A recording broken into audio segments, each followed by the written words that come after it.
Today we're going to start talking about westward expansion and the regional differences that emerged as we spread from the East Coast to the West Coast. For this lesson, you need to be able to identify what's north, what's south, and what's west, and the characteristics of these different regions. So that's sort of the goal of this lesson. You need to understand that during this time period, there are two things that are emerging. There's a sense of nationalism and a sense of sectionalism. Now, nationalism is described by Webster's dictionary is a feeling that people have of being loyal to and proud of their country.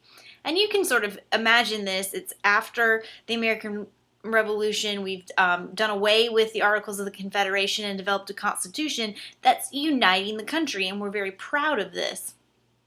However, as we begin to spread westward, we're going to start to see sectionalism develop, meaning especially with the expansion of slavery and where it should exist and where it shouldn't. The North, of course, thinking back to even as early as colonial development, are going to be much more immigrant-driven, manufacturing-driven, and then, of course, down south, there's going to be this need or belief of the need for slaves to maintain their economy. So we already sort of see these divisions in the United States, even as we're exhibiting sense of nationalism. So during this time period, as we're spreading west, it's important to note that we have a belief that we have certain superior virtues. Maybe it's our religion, our newfound democracy, and we take this on this idea of it's our manifest destiny. And manifest means obvious. So it became obvious to Americans that it was our right to spread from the East Coast to the West Coast. It became our manifest destiny to spread democracy and make the West a better place. So we can look at this painting, and this is sort of the painting that's used to illustrate westward expansion and the idea of manifest destiny, and you can read it from left to right, and it shows the American Indians who originally inhabited that area being pushed out by American settlers. Now, American settlers and the pioneers with their individual ruggedness really embodied what all Americans could be, right? Tackling any adventure and pushing forward. So this pioneers are followed by the Pony Express, which are followed by trains. And you can see that we're spreading this idea of modernization. So don't forget this woman who's in the center. Of course, she represents the American ideal, and she's actually even pulling the telephone wires behind her, helping to spread this modernization.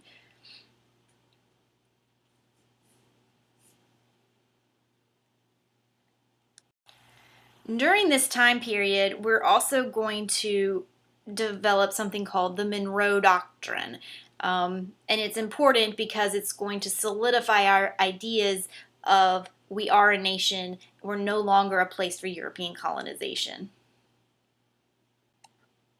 The Monroe Doctrine basically states very simply that Europe cannot come and establish any sort of new colonies in America, in North America.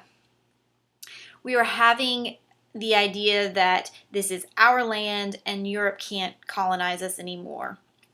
It's also going to say that America could not meddle with European colonies, and this especially had to do with her colonies to her southern border, Mexico, Latin America.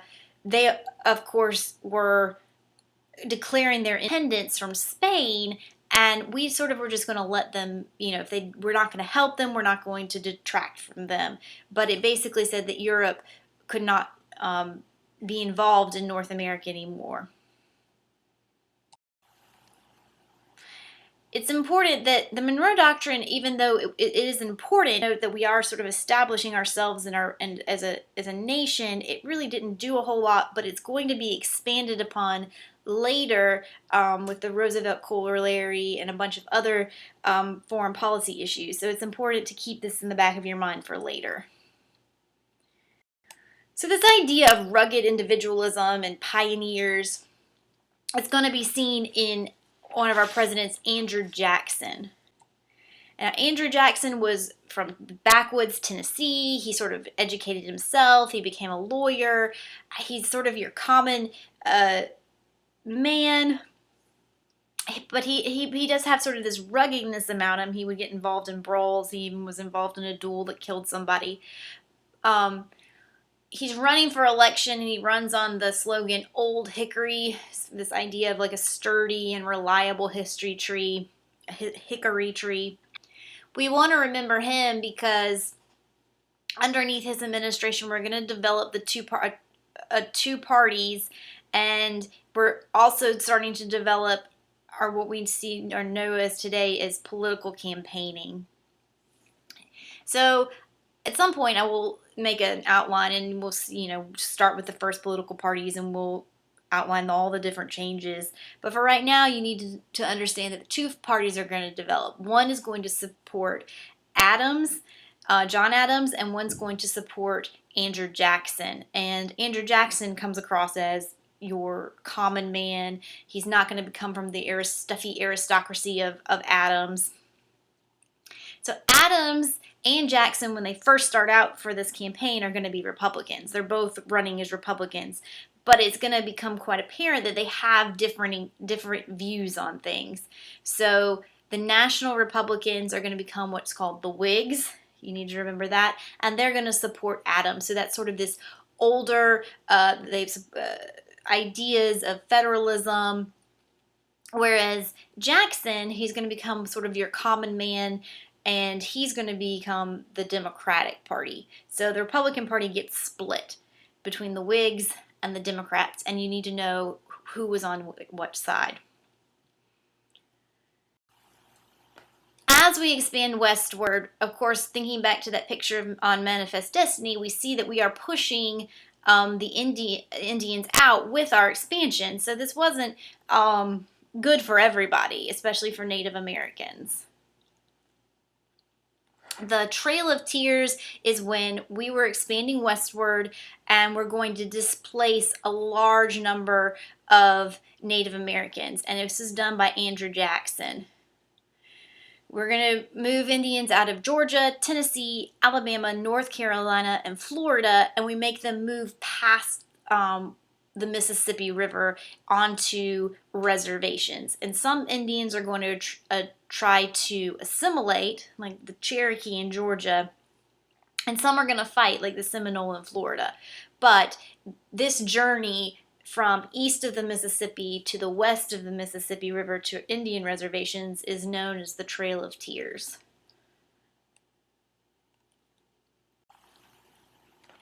The big thing we want to look at is the major land acquisitions that was done during the Western expansion period. So we need to look at the Louisiana Purchase, Oregon, Texas, and the Mexican Secession. You need to know how these lands were acquired, you need to be able to locate them on a map, and you need to know their impact on individualism, sectionalism, and democracy. So those are the things that you need to be able to do by the end of the lesson.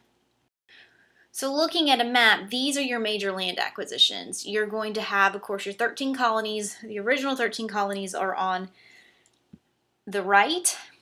And as we move to the left, you're going to have the Louisiana Purchase. This is going to be your Oregon Territory. And here is land that was seceded in the, or what we call the Mexican Secession. So let's just start moving left to right. So the Louisiana Purchase, where did we get it from? We got it from France. Napoleon has a lot of debt from the French Revolution and the war. And so he's trying to get money, and he's willing to sell us all of this land for very cheap. And Jefferson's going to purchase it. Now, Jefferson, of course, is going to have some constitutional issues. Remember, Jefferson is a strict constructionist, and he believes, if it doesn't say it in the Constitution, you can't do it. So he has a crisis, because nowhere in the Constitution does it say, hey, you can buy land. So he does face sort of a problem with that, and he does go ahead and purchase the land using that implied powers, because he does see it as being good for the country. So why do we need Louisiana Purchase? Why does Jefferson think that it's so important? Well, one is going to give us control of the Mississippi River. The Mississippi River is a huge highway for goods all the way down to the port of New Orleans. So it's really important that we own all that land so that we don't face having to pay other countries for passage, right?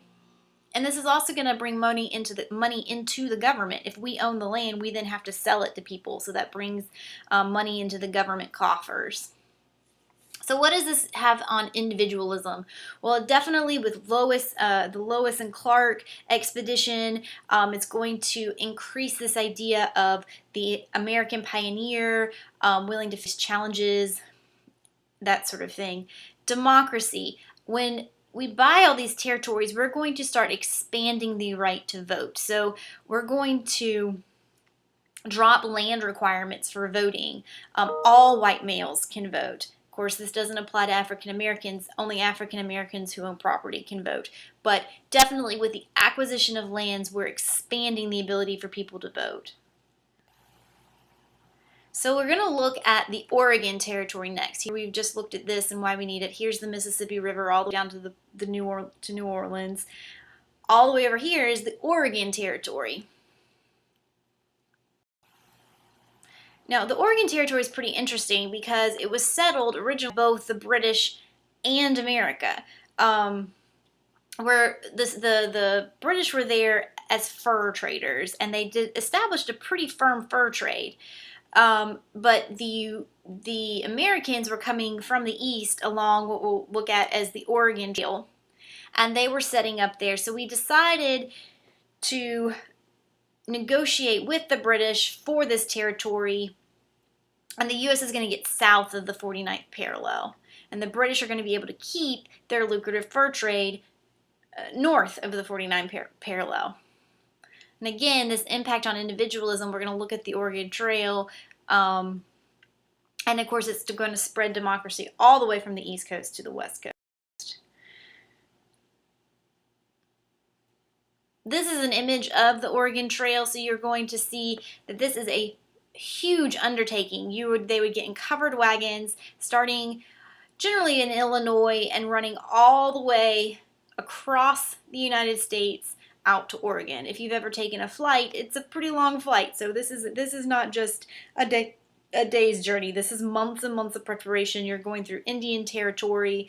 Lots of people died along the way, and some, gave up and settled. But for the most part, they took this Oregon Trail all the way out to Oregon because Oregon has many, many mineral resources, great fertile land for growing.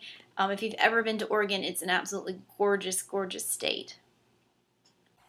So if you look at this, here the Mormons are facing pretty severe persecution because obviously they're not Protestant, they're not Catholic, they have their own religion, and they're facing, their houses are being burned, people don't want them in their town, so they decide to take this trek and they end up out here in Salt Lake City. Of course, the California Gold Rush is a huge movement westward to get rich quickly. So you need to remember those three trails moving west and the three reasons for that. So let's talk about the sectionalism that's developing over Oregon. Oregon Territory is all the way on the West Coast, and it wants to come in and join the United States. Well, we have this problem of, well, does it come in as a free state or does it come in as a slave state? And Oregon wants to be a free state. And Northerners, of course, want it to be a free state. And they're going to take up this sort of campaign, 54-40 or fight, and it's a slogan that they would go to war with Britain if they didn't give America all of the Oregon Territory. But it sort of typifies this very strong fervor over, well, the more land that they got in Oregon, and the more land that would mean more land entering the U.S. as free. They didn't get all that land. They're going to settle on the 49th parallel. but it did sort of show the start of a fight between free and slave states, and the more free land they could get, the better. So we have to sort of divide up this Mexican section. We're going to divide it up into two pieces. First, we're going to look at the acquisition of Texas. So you have here, of course, down below Texas is Mexico, and they're free from Spain now, and they want to start developing and expanding into this area, but they don't really have the resources to do it. So Mexico encourages these planters over here to start moving into Texas.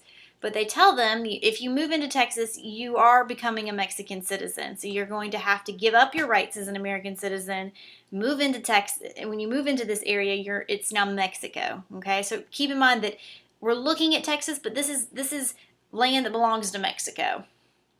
So Americans move into Texas. They start developing cities, especially around San Antonio, that area. I mean, if you think about Texas, it's a pretty desolate place, but they're going into Texas and they're starting cattle ranches, and they're going to start farming and developing cotton. Of course, with this sort of farming, we know that they're coming from a southern tradition, so they use slaves. Now, Mexico, of course, abolished slavery, so as Mexican citizens, they should not have slaves.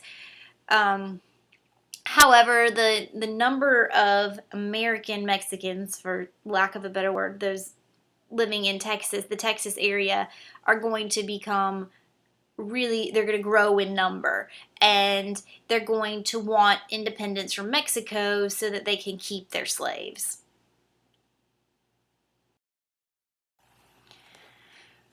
A man named Santa Anna is elected president of Mexico, and as president of Mexico, he wants to do away with states' rights. And of course, that's a problem for these people living in Texas because they don't really want to be unified with Mexico. They still consider themselves to have more in common with the United States than with Mexico. So they're going to revolt against Santa Anna's dictatorship. And they're going to form their own government, and they're going to legalize slavery. Well, Santa Anna is going to get troops together, go into this Texas area, and put down this revolt. And most famous, of course, is going to be at the Alamo. And he goes into the Alamo and just slaughters everybody. There's going to be many famous Americans that are going to get killed at the Alamo. Davy Crockett, Jim Bowie, and it's going to be a rallying point for Americans because they're going to think of these people Americans, and they're going to, of course, remember the Alamo as a way to rally behind the Texas Revolution. So Americans go to the aid of Texas and help Texas become independent.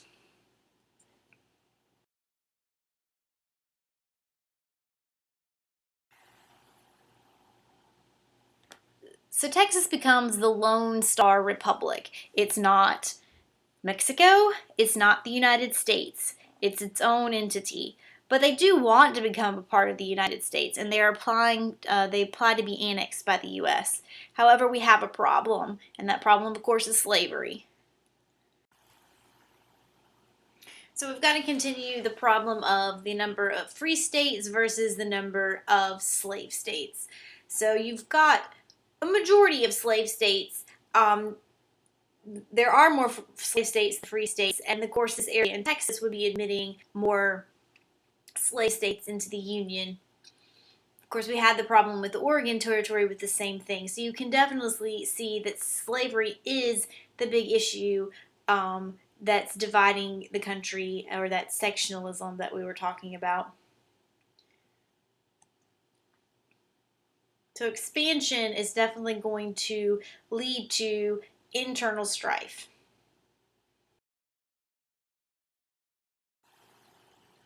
So we know that slavery is an issue, but you've also got the problem of Mexico was defeated, and Texas is declared itself independent, but Mexico is still refusing to acknowledge that Texas is independent. So it warns America that if America was to annex Texas, that Mexico would go to war with the United States. However, through some political maneuvering, Tyler is going to annex Texas. So Texas enters the United States as a slave state. So that is going to cause some problems. We're adding a huge amount of territory as slaves, as a slave state, and we're going to go to war with Mexico.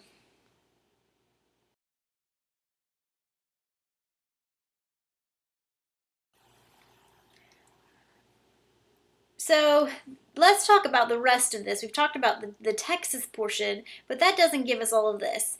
And so, how did we get this land? Well, that's going to be through this war with Mexico. So Polk originally wanted to just settle this peacefully, and he wanted to sort of buy this land that was in dispute. He's going to send emissaries down there. They're going to refuse, and there's a border dispute between where the Texas begins and Mexico ends, and so he's going to send troops down there as well to help with this border dispute. And of course, that erupts in war, which is this blue line, right? This is the Rio Grande. But of course, Mexico says that it ends at this Nesis River. So when Polk sends troops, they're going to push further into Mexico, and they have great success. And when they have that success, he's going to claim the rest of this area, and he's going to establish the border between America and Mexico as the Rio Grande. Of course, that's still the border to this day. And of course, Mexico, we took this area of land from Mexico, and it's still, of course, a problem. We've got illegal immigrants and all of that stuff coming across this border. But we did gain all this land, and Polk is going to pay the Mexican government for the California portions, and he's going to gain more land that way as well. So just to sort of sum up, Polk is going to send people to Mexico to see about purchasing land between Texas and California. America sends troops to help in the dispute between the Mexican and Texas border. War erupts. We definitely are win, and so we gain the lands that we wanted, plus some, including California. So, from this lesson, you should be able to look at this map and Louisiana Purchase, where it was, who we got it from, why we purchased it, Texas, who we got it from, what the deal with Texas is, the Mexican secession, the Oregon Territory. You should be able to look at this map and sort of have a running narrative of what's going on with Western expansion.